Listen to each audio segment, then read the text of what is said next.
Olá, bem-vindos a mais uma aula do Alfabetização Sem Cartilhas. Hoje nós vamos falar um pouco sobre a educação das infâncias e alguns princípios que, na verdade, norteiam toda a minha prática, né, durante esse tempo. Foram algumas construções. Eu quero começar lembrando dos 4 pilares da educação para o século XXI. Eu acho que é muito importante a gente rever, né, essa proposição. Ela me ajuda muito a pensar quais são os meus princípios. Então, alguns princípios, né? Os 4 pilares da Unesco: aprender a fazer, aprender a aprender, aprender a ser e aprender a conviver.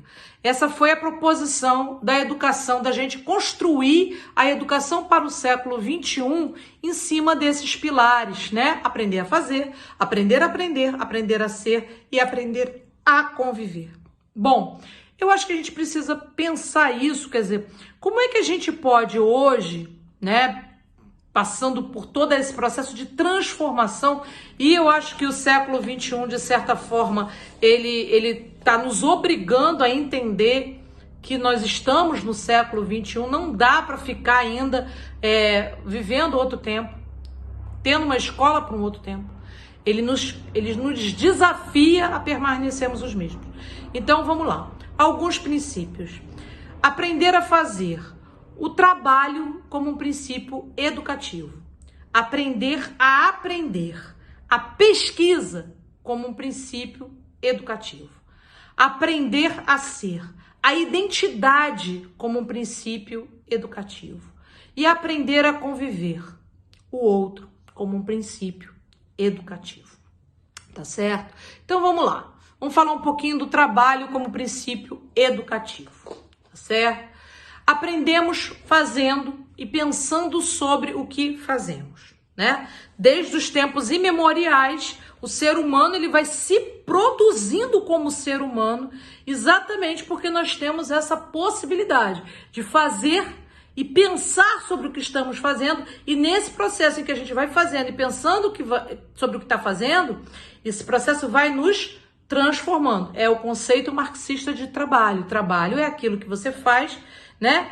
Transforma o mundo e se transforma nesse processo. É exatamente disso que eu estou falando. Trabalho dentro dessa perspectiva. Trabalho como elemento constituinte do ser humano, a forma como o ser humano se produz no mundo, tá certo? Resolvendo problemas reais, buscamos conhecimentos reais, né? Sempre falei muito, né, tanto nas minhas turmas da alfabetização com crianças, com jovens, como de adultos, da importância, né, de um texto, da gente tirar essa escrita da escola. Do texto ser um texto real para pessoas reais. Então a gente produzia cartas para os outros. Hoje a gente tem a internet para produzir um monte de texto real, não é isso? E ver se escreve melhorzinho, porque misericórdia, né? Cada coisa que a gente lê no WhatsApp, no Facebook, mas enfim.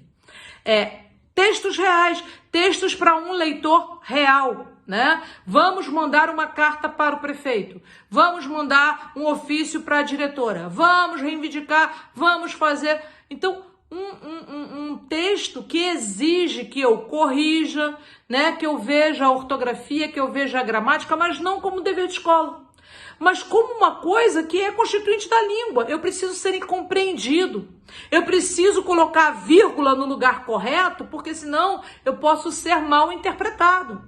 Então, o conteúdo escolar deixa de ser conteúdo escolar para voltar a ter o seu lugar na vida. É o conteúdo da vida. A escrita exige ortografia, gramática, pontuação, porque para o outro.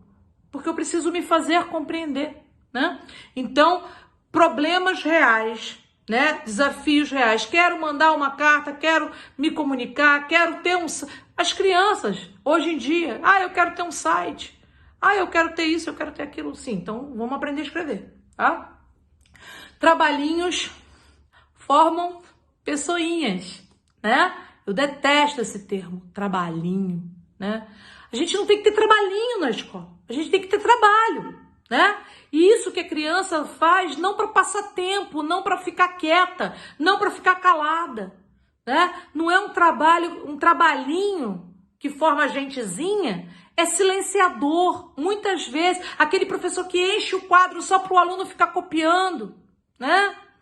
Então, trabalho, né, é onde o sujeito se produz e é onde se apropria do mundo, transforma e se transforma.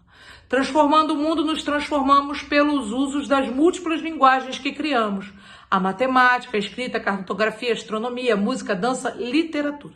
Então, assim, é ter o trabalho, né, esse estar em interação com o mundo, não apenas reproduzindo conhecimento, mas produzindo conhecimento e pensando sobre os conhecimentos que existem, que eu vou ter como princípio educativo. Então, quando eu planejo uma atividade para minha criança, ou para o meu adulto, ou para o meu jovem, eu tenho sempre que me perguntar, eu estou propondo um trabalho ou um trabalhinho? Se pergunte, olhe para a atividade que você está planejando, olhe para aquilo que você está propondo como trabalho e se pergunte, isso é trabalho? Eu estou dando a esse sujeito a oportunidade, né, de se pensar, de se fazer, de produzir conhecimento ou é trabalhinho? A pesquisa como um princípio pedagógico. Hoje, mais do que nunca, né, a gente precisa muito pensar sobre a pesquisa como um princípio pedagógico, né? O conhecimento produzido em redes rompe as barreiras do tempo e do espaço, de idade, classes sociais e culturas. Conhecer não é colecionar informações. Você sabia? Isso não é conhecimento, né? Pílulas de informações não é conhecimento. Conhecimento é saber buscar, selecionar, relacionar, refletir e estabelecer usos para a informação, né? Então, hoje, mais do que nunca, é fundamental qualificarmos esse usuário. Hoje a gente tem uma ferramenta chamada Google, né? Antigamente a gente tinha a enciclopédia Barça, não é isso? Mas hoje a gente tem a ferramenta Google, né? Qualquer coisa que eu quiser saber, eu jogo no Google e aparece. Mas eu preciso ser um pesquisador qualificado. Eu preciso saber que usos que eu vou fazer daquela informação. Eu preciso comparar. Primeiro, eu preciso checar essa informação, né? Ela é verdadeira? Ela tem fundamento? Quem está dizendo? Está dizendo por quê? Né? De onde que saiu isso? Esse dado saiu de onde? Então eu preciso qualificar. Mas Andréia, criança... criança! Criança reproduz fake news. Criança tem que aprender. Esse é o mundo deles, gente. É o mundo que eles têm que aprender a ler a internet, usar a internet. Então a gente tem que ensinar. Como é que eu pesquiso? Como é que eu produzo um conhecimento confiável, um conhecimento sério, um conhecimento inclusive acadêmico, né? A gente muitas vezes tem que ensinar isso para os alunos da academia, né? Da universidade. Como é que eu produzo um conhecimento acadêmico, sério, confiável, usando as ferramentas que a internet tem? Porque tenho 300 artigos, né? Milhares de pessoas falando o que quer. Que na internet quem tem boca diz o que quer, né? Eu tô aqui falando o que eu quero, né? Mas quem é essa pessoa que fala? Qual é a qualificação dela? Qual é a história dela, né? O que tem por trás dessa pessoa, né? Então eu preciso ser um pesquisador qualificado para fazer essa busca. E quem qualifica? A escola qualifica. Isso é conteúdo escolar do século XXI. Por isso que estava lá, né, como pilar da Unesco. Porque a gente está vendo que realmente é uma formação essencial. Se a gente tivesse prestado atenção a isso há 20 anos atrás, a gente não tinha a quantidade de adulto, né, que não sabe pesquisar, que acredita em qualquer balela, que não compara os dados, que não liga os pontinhos da informação, né? Que é um usuário tolo, fácil, né? Frágil. Então eu preciso qualificar esse meu usuário. Isso é um desafio urgente, curricular urgente para o século XXI. Eu estou ensinando essa criança a ler. Paulo Freire me diz, a leitura de mundo precede a leitura da palavra. Aonde está essa palavra hoje, gente? Tá aí, tá na internet. Então eu tenho que ensinar essa criança a ler a internet, tá certo? Bom, crianças e adolescentes não são receptáculos de informação sobre as linguagens. São sujeitos inseridos em um mundo de redes de comunicação. As informações são efêmeras, tá? Ocasionais, mas saber. As informações são efêmeras e ocasionais, porque o tempo não para, já dizia o Cazuza, né? O tempo não para. Eu, quando estudava, tinha 9 planetas, já roubaram um, né? Quando eu estudava também, tinha um negócio de aparelho digestivo, virou digestório. O conhecimento não para, né? Então, como é que eu vou formar uma criança para um mundo que eu não sei qual vai ser? Que eu não sei como vai ser. Eu não sei como vai ser o mundo daqui a 10 anos. Aliás, a gente não está sabendo como é que vai ser o mundo ano que vem, né? Então, eu não faço ideia como vai ser o mundo daqui a 10, 20 anos. Quais são os conhecimentos essenciais de linguagem que essa criança precisa ter, né? Como é que eu tenho que ensinar essa criança? Que leitor e que escritor essa criança tem que ser? Então, as informações são efêmeras, mas o conhecimento não, tá? Saber produzir, saber interpretar, saber aplicar e ressignificar não é efêmero, é essencial para a formação desse sujeito, tá bom? Crianças e jovens do século XXI são crianças e jovens do século XXI. Muitas vezes estudando numa escola que ainda espera que eles fossem crianças e jovens do século XVIII, né? Então, compreender os tempos e espaços dos nossos alunos nos ajuda a compreender suas lógicas, seus processos de aprendizado. Ignorar quem é o sujeito que aprende é fracassar na possibilidade de ensinar, né? Então, com muita tristeza, às vezes eu escuto o professor falando assim, não me interessa a vida do aluno. Ah, não te interessa a vida do aluno? Então, já sei que vai ser um fracasso a sua aula, né? A vida do meu aluno tem que me interessar. Porque se a vida dele não me interessa, ele não me interessa, com certeza eu vou fracassar na possibilidade de ensiná-lo. Eu posso encher o quadro de informação, posso cobrar aquele monte de informação na prova, mas olha, se você está chamando isso de educação, você está passando longe, mas muito longe do que é educação. Se você acha que você é um transmissor de informação, sinto lhe dizer, mas o Google é um transmissor melhor que você, tá? Na internet eu tenho milhares e milhares de vídeos com imagens, com não sei o quê, que fazem isso que você está fazendo muito melhor, né? Então não seja um transmissor de informações, seja um educador, porque para isso não tem substituto não. Um educador não pode ser substituído. Tá? Um transmissor de informações pode, a gente já tem muitos recursos melhores que você para essa função, tá certo? Então, temos que ser educadores, problematizadores, né? Questionadores, fazer o sujeito pensar, refletir, formar um sujeito que pensa, e para isso eu preciso me relacionar com esse indivíduo. Tá certo? Então a identidade do meu aluno me interessa. Quem é esse sujeito? Porque eu sei quem eu quero que ele seja. Então quem ele é me interessa muitíssimo. Tá certo? A escola precisa parar de se colocar atrás do processo de desenvolvimento e assumir a dianteira. Bem Vygotsky isso, né? Quem é o sujeito que formamos? Quem queremos formar? Para que mundo? Isso te interessa? Isso te preocupa? Isso faz parte das suas questões? Se não faz, deveria fazer. Porque quem entra na sala de aula entra para formar uma pessoa para um determinado tipo de mundo, né? O tipo de leitor e o tipo de escritor que você forma faz toda a diferença nesse cidadão. Como é que esse cidadão vai atuar na sociedade? E a gente está vendo que isso faz muita diferença, né? Cartilhas, letra cursiva, vogais, famílias silábicas, consciência, bebê, bolo, né? Porque se há pelo menos 50 anos isso só contribui com o fracasso escolar? Então a gente precisa rever, né? E eu não estou dizendo que é pega tudo e bota tudo no embrulho e joga fora, não. Eu tô dizendo que a gente precisa se repensar, precisa se rever. Até onde isso está dando certo? Até onde isso está dando muito errado? Até onde isso dá certo para meia dúzia, mas falha muito com os outros 20 alunos que você tem.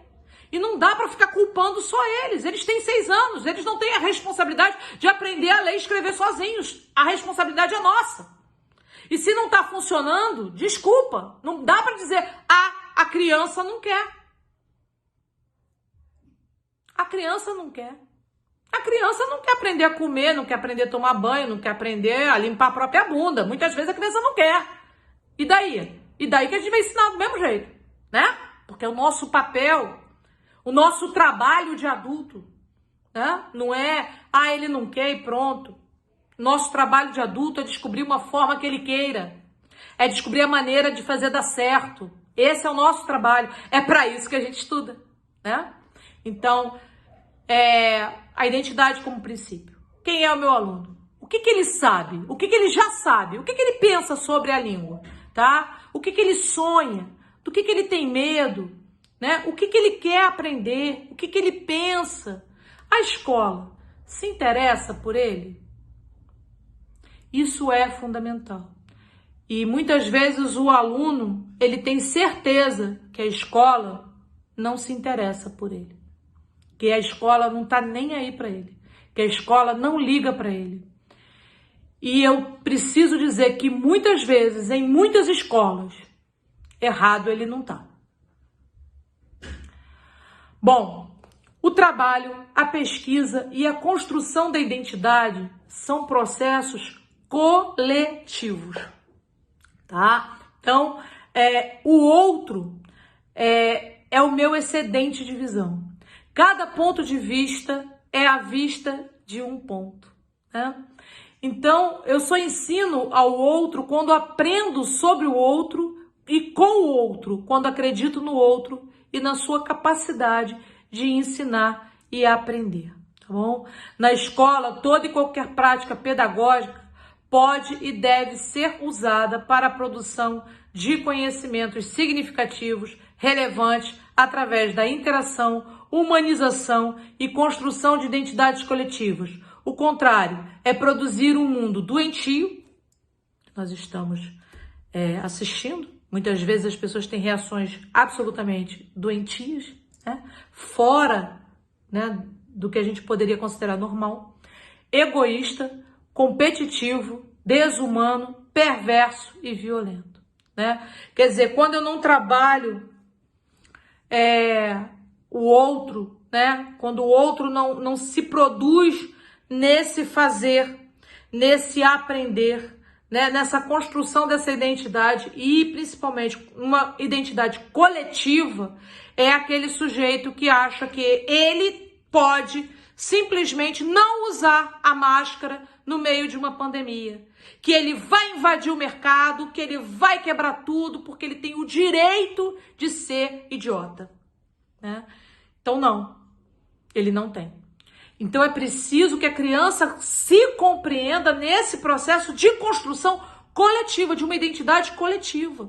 Eu sou porque somos, né? Sou com o outro, né? Sou para o outro como o outro é para mim. O outro é o nosso inferno, já dizia o Sartre, né? O inferno são os outros. Sim, mas você também é o inferno de alguém. No entanto, é com esse outro que a gente constrói uma realidade que não é tão infernal. Depende da gente. Depende de como a gente vai produzindo esse conhecimento. Andréia, mas o que isso tem a ver com a alfabetização? Tudo, né? Tudo. Porque, na verdade, eu estou formando um sujeito leitor e escritor para um certo mundo. E num certo mundo. Quando você produz um processo de alfabetização, aonde a criança bota um estojo aqui para o coleguinha não olhar o que ela está fazendo, você está formando esse tipo de sujeito egoísta. Quando você convida os seus alunos a partilharem saberes, a produzirem o conhecimento juntos, né? Um ajudando o outro, não é fazendo para o outro, né? Leva um tempo, viu, gente? Quando eu comecei com isso na alfabetização, um queria fazer para o outro. Eu falei, não é para fazer para ele, é para ajudá-lo. Sabe a diferença? E aí eu fui ensinando a diferença. É possível? É, com crianças de 6 anos, e eles entendem. E viram excelentes monitores, e aí você para de dizer que você está sozinha numa sala com 30 seres humanos. Você entende que você não está sozinha. Você está com 30 seres humanos, pensantes, produtores de conhecimento, capazes, né? Que podem te ajudar nessa tarefa, né? Onde não é você como um transmissor de conhecimento sobre língua para o outro, onde são sujeitos produzindo conhecimentos sobre a língua, produzindo textos, produzindo sentidos, tá certo? Então o outro é essencial na produção do trabalho significativo, tá certo? Então, tem aí o artigo 2º da LDB, a educação, dever da família e do Estado. Eu quero dizer que o Estado, quando está lá na sala de aula, somos nós, tá, gente? Não é o Estado. O Estado, quando eu, professora, principalmente professora da escola pública, estou dentro de uma sala de aula, o Estado sou eu. Eu sou representante do Estado, tá? Inspirada nos princípios de liberdade, nos ideais de solidariedade humana, tem por finalidade o pleno desenvolvimento do educando, seu preparo para o exercício da cidadania e qualificação para o trabalho. Todos esses aspectos que eu falei, esses princípios, né? Aprender a fazer, aprender a aprender, aprender a ser e aprender a conviver são fundamentais, tanto para a formação dessa cidadania, né? Desse cidadão, como para esse profissional, né? E a ausência dessa formação e desses princípios na escola vai me mostrando como faz falta no universo, tanto do trabalho como da sociedade, essa pessoa formada com esses princípios. Por isso que eu os defendo desde a alfabetização como princípios básicos da formação da infância, tá? Da educação infantil até, enfim, na verdade eu acho que são princípios bons para a gente pensar a prática pedagógica, né? Eu preciso de sujeitos que sejam capazes de fazer, capazes de aprender, ter autonomia nesse aprendizado, né? Capazes de ir desenvolvendo essa autonomia, formar esse pesquisador qualificado, né? Diante das novas tecnologias, formar esse sujeito que tem a sua identidade, que vai construindo essa identidade muito claramente, o seu lugar de fala, o seu lugar no mundo, muito claramente, ter clareza do seu lugar de fala, ter clareza do seu lugar do mundo e ter clareza desse coletivo ao qual ele pertence. Isso é fundamental na formação desse leitor e desse escritor, tá? Bom, então é isso. Crianças aprendem brincando, desenhando, ouvir crianças. Ela não deixa de ser criança porque saiu dos 3 para os 4 anos, ou saiu dos 5 para os 6 anos, nem porque saiu dos 7 para os 8. Isso tudo é infância, gente, tá? A criança, ela aprende melhor brincando, ela aprende melhor desenhando, ouvindo história, movendo-se, criando, pesquisando, interagindo, tá? Então, os currículos devem ser, todos, desde a educação infantil até o ensino médio. Na verdade, eu defendo isso. Na verdade, eu defendo até a universidade, né? Devem ser centradas na produção e não na reprodução dos conhecimentos, né? É claro que você, para produzir novos conhecimentos, você tem que saber pesquisar, ver o que já foi produzido. E aí você produz um novo conhecimento. Nesse diálogo, nessa interação, tá certo? Quanto mais experiências as crianças desenvolverem na produção de sistemas de representação, narrativas, autorias, mais competências comunicativas desenvolverão, mais facilmente aprenderão novos sistemas de representação, sejam eles linguísticos, matemáticos ou espaciais. Então, você não antecipa etapas, tá? Essa ideia de uma educação preparatória para, né, que acha que é preparatório você antecipar o que vem, não é. Você não antecipa etapas. Para você formar o cara que vai aprender a dirigir com 18 anos, não adianta você botar ele dentro de um carro com 8. Né? Ele ainda não tem aparato físico, psicológico, cognitivo para dirigir um carro. Mesmo que ele seja grande lá com os 10 anos, ele não tem. né? Agora, ele precisa, né, desenvolver percepção viso, auditivo, motora. Ele precisa desenvolver coordenação, né? Várias atividades coordenativas vão ser essenciais para fazer dele um bom motorista. Espacialidade. Tem criança, aliás, tem criança não, tem adulto, né, gente? Que tem um espaço de 1 metro para passar e consegue se bater na beirada. Porque não consegue projetar o seu próprio corpo no espaço. Vai projetar o carro na vaga? Como, gente? Então, existe uma série de conhecimentos para serem desenvolvidos até colocar o cara lá dentro do carro. O que não adianta? Botar ele sentado dentro do carro sem esses conhecimentos, né? É a mesma coisa na alfabetização.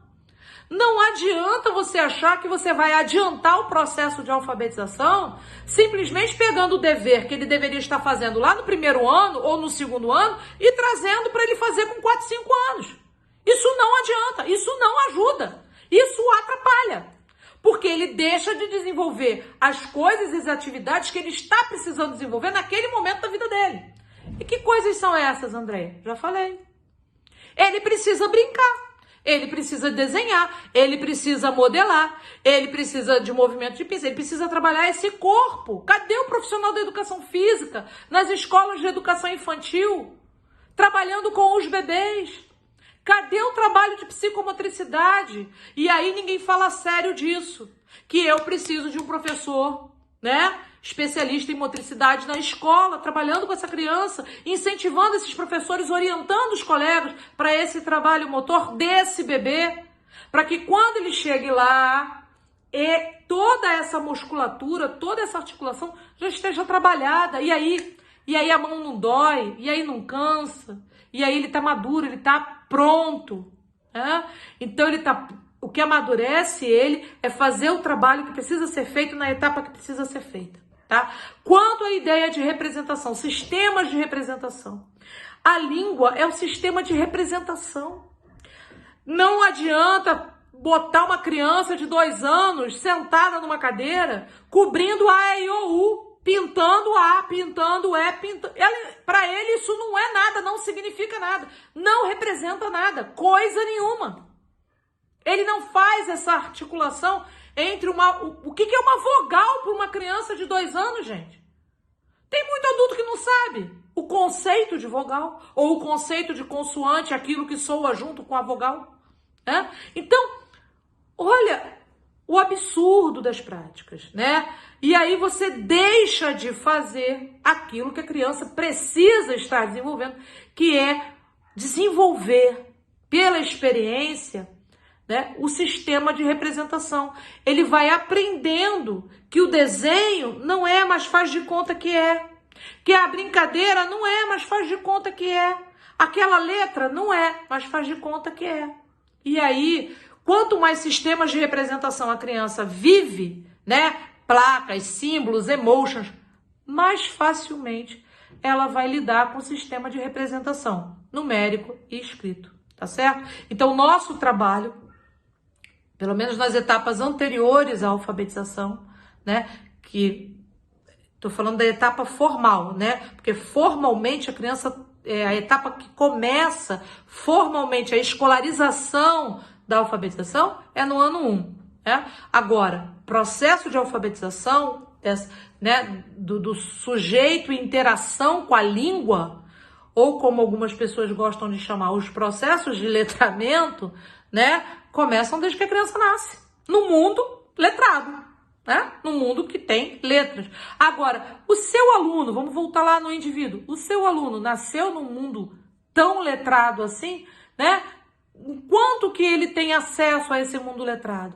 Você precisa saber para você proporcionar, para você, né, trazer essas experiências, para você enriquecer esse universo letrado desse aluno, com poesia, com história, né, com significado, tá bom? Então, eu acho que essa era a nossa primeira conversa, certo? Tem, como diz a Emília Ferreiro, não se esgota, nunca se esgotará. Nós temos muito ainda que estudar e aprender sobre alfabetização.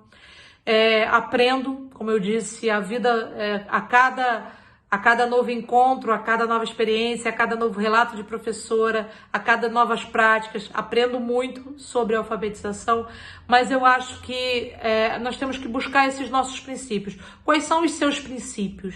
Né? Quando você bota o pé numa sala de aula, o que você acredita? Quais são as suas concepções? O que é uma criança? Como uma criança aprende? O que é alfabetização? Como se alfabetiza? Tá certo? Então essa é a nossa busca, essa é a nossa pesquisa e a gente continua também, a exemplo das crianças, a gente continua nessa busca, né? Tentando aprender a fazer melhor, tentando aprender a aprender cada vez mais, tentando ser, né, um cidadão e um profissional melhor para essas crianças e aprendendo a conviver com os outros. Essa é a parte mais difícil, vamos combinar, né? Mas a gente vai sempre insistindo porque nós somos coletivo, né? Nós somos uma sociedade e a gente alfabetiza esse sujeito para uma sociedade. Então, quem gostou, deixa seu joinha aí para mim no canal. Não esquece de deixar a curtida aí. Assiste e não deixa a curtida. Cara de pau vocês, hein? Curte aí o canal, deixa o joinha aí, se inscrevam no canal e a gente se encontra no próximo curso. Vem aí, então, avaliação escolar. Território árido, né? Mas a gente precisa falar sobre isso. Então, até a próxima.